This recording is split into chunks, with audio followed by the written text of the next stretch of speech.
नियम पूर्वक आप बहुत दीर्घ काल तक कीजिए और विश्वास रखिए काम जड़ से नष्ट हो जाएगा।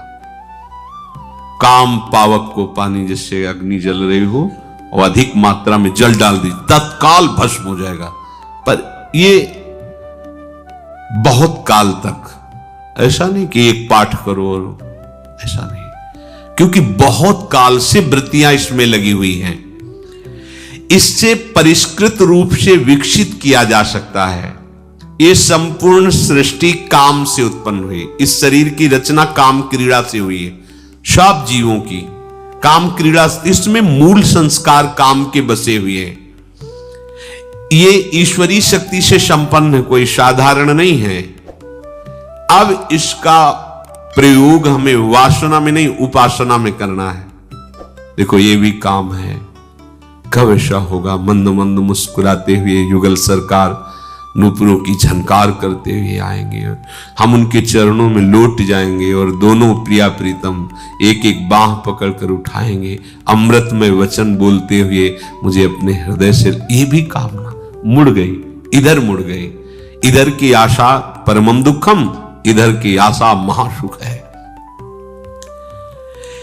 अगर कोई सोचे कि शरीर को दुर्बल करके बड़ी तपस्या से इस पर विजय प्राप्त कर ले, सो भी नहीं हो सकता।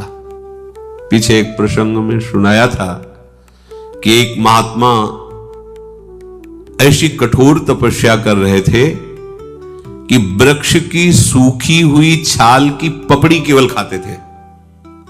वृक्ष की छाल सूख गई, वो पपड़ी जैसी ऐसे पाल के और जल पी के रहते थे। अस्थिमात्र होए रहे शरीरा, महान तपस्या के धनी। पर अहम बिना शरणागति के नहीं नष्ट होता है, बना रहता है। दुर्वासा जैसे महापुरुषों में भी स्फुरित हुआ और कृत्य आदि उत्पन्न कर दी बिना किसी अपराध के। तो ये आम का बड़ा सूक्ष्म स्वरूप, इसी से संपूर्ण सृष्टि का संचालन होता है, कर्ता भाव से ही, आम से ही। इनके अंदर इतना हम था कि मुझे कोई भी परास्त नहीं कर सकता।